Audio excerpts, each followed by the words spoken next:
আপনি বড় অংশ পাবেন, আপনার অসুবিধাটা কি? আপনি তো বড় দল, তাহলে আপনার ভয় কেন?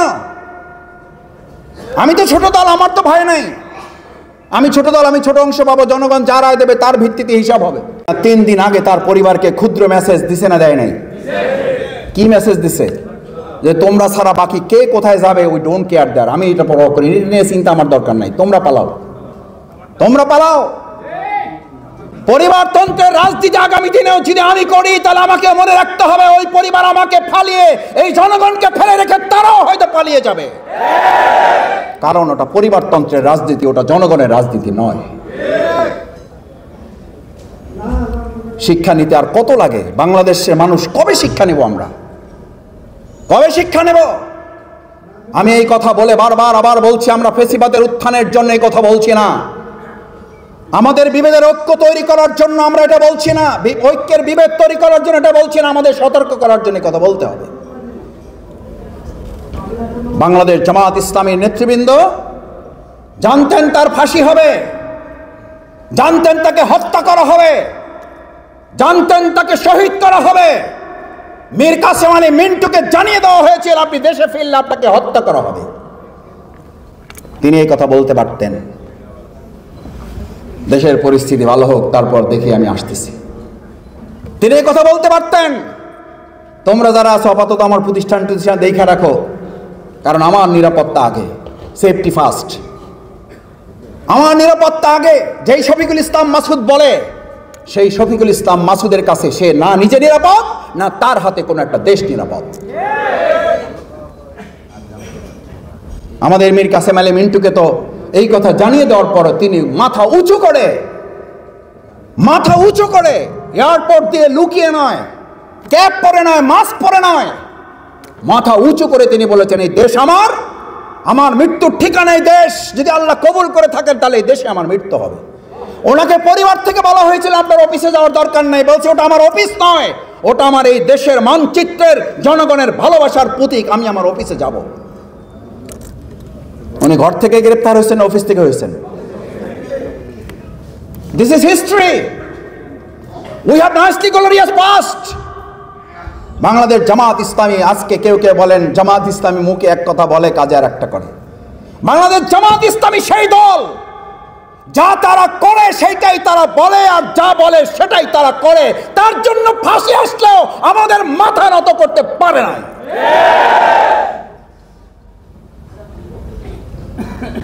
এটা আমাদের অহংকার, এটা আল্লাহর পরে ভরসা করে আমরা এই কথা আমরাই শুধু বলতে পারি। আমাদের মতো ছোট মানুষদেরকে বলা হয়েছিল পার্শ্ববর্তী রাষ্ট্রের সাথে সম্পর্ক রক্ষা করা চলেন, মামলা হামলা নির্যাতন রিমান্ড কিছুই থাকবে না, আজকে বাড়ি চলে যেতে পারবেন। সেই অফিসাররা নিশ্চয়ই এখনো জীবিত আছেন। অমুক দলের সাথে জোট ছাড়েন, জোটের সাথে থাকতে হবে না, আপনারা আপনাদের মতো করে কাজ করেন, আপনাদেরকে কাজ করার সুযোগ দেওয়া হবে, আপনাদেরকে মিছিল করার সুযোগ দেব, জোট থেকে বেরিয়ে আসেন। আমরা জনগণের সাথে, জোটের সাথে আমরা বেইমানি করি নাই। আমরা রিমান্ড নির্যাতন নিপীড়ন সহ্য করেছি, কারাগারের জুলুমের পর জুলুমের শিকার হয়েছি। আমাদের সামনে দিয়ে, আমার সামনে দিয়ে আমি বের হয়ে সাংবাদিক বৃন্দকে জিজ্ঞেস করেছিলাম, আমি কোটি কি আমার সাংবাদিক ভাইদের কাছে অনুনয় বিনয়ের সাথে জানতে চেয়েছিলাম, তখন আমার ভাইয়েরা আচ্ছা বলতে পারেন আমি শফিকুল ইসলাম মাসুদ তখন ঢাকা মহানগরীর কেবলমাত্র সহকারী সেক্রেটারি হয়েছি, কেবল সহকারী সেক্রেটারি হয়েছি। আমার সামনে দিয়ে আমার বড় বড় অন্যান্য দলের নেতৃবৃন্দ জেল থেকে বেরিয়ে যায়, আমাকে জিজ্ঞেস করে মাসুদ তোমার জামিন হয়েছে? আমি বললাম আমার জামিন হয়েছে 2.5 বছর হয়ে গেছে। কয় বছর? 2.5 বছর হয়ে গেছে, জামিন হয়েছে 2.5 বছর, আমি বের হতে পারি না। বলছে মাসুদ তোমার সমস্যা কি? আমার সিনিয়র নেতা, অন্য দলের আদর করতেন, স্নেহ করতেন, একসাথে খাইছি, ছেলে বসছি, চা খাইছি, আড্ডা দিছি, গল্প করছি, রাজনৈতিক আলোচনা করেছি। ওনাদের কেউ কেউ আমাকে বলতেন মাসুদ বের হওয়ার কিছু পলিসি আছে। আমি বললাম ভাই পলিসি তো আমার জানা নাই। বলছে এগুলো গেটে আলোচনা করে হবে না, এগুলো বাইরে আলোচনা করতে বলো। আমি তখন বুঝে গেছি কি আলোচনা করতে হবে। এটা আলোচনা নয়, এটা হচ্ছে সমঝোতা করা, আত্মসমর্পণ করা। বাংলাদেশ জামাত ইসলামী আত্মসমর্পণ করে নাই। ডিবি অফিসে যখন আমাকে ছেড়ে দেওয়া হবে, আমাকে শুধু আমাদের বহু নেতৃবৃন্দকে, পরিবারের লোকদেরকে ডাকা হয়েছে, আমার পরিবারকে ডাকা হয়েছে। আমি মিন্টু রোড দিয়ে যতবার পার হই, দু এক সময় পরিবার সাথে থাকে, ডানে তাকায় বলে যে এইটা সেই জায়গা। আমাকে সাদা কাগজ দিয়ে বলছে, এখানে লেখেন আপনার স্বামী বের হওয়ার পর আর রাজনীতিতে যুক্ত হবে না। লেখেন আপনার স্বামী এখান থেকে বের হওয়ার পর দেশ থেকে বাইরে চলে যাবে, আমরা নিরাপদে তাকে পার করে দেব।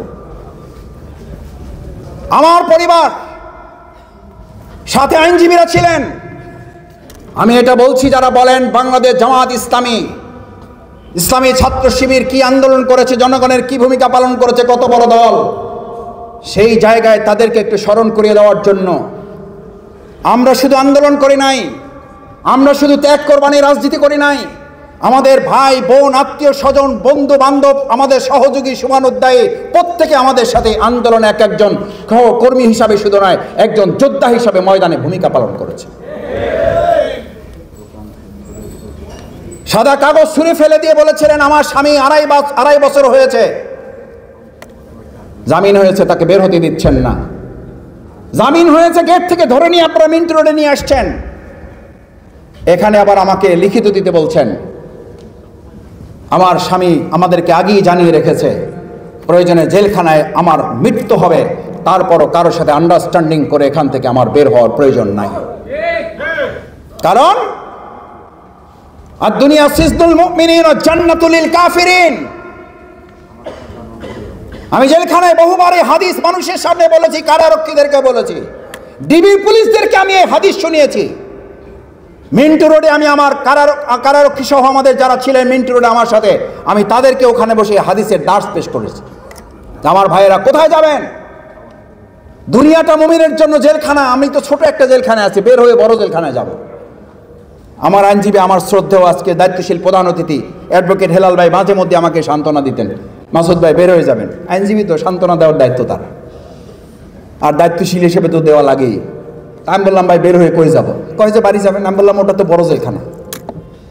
আর দুনিয়া সিজনুল মুমিনিন, গোটা দুনিয়াটা যদি ইমানদার হন, গোটা দুনিয়াটা তার জন্য কি? জেলখানা। ও জান্নাতুল লিল কাফিরিন।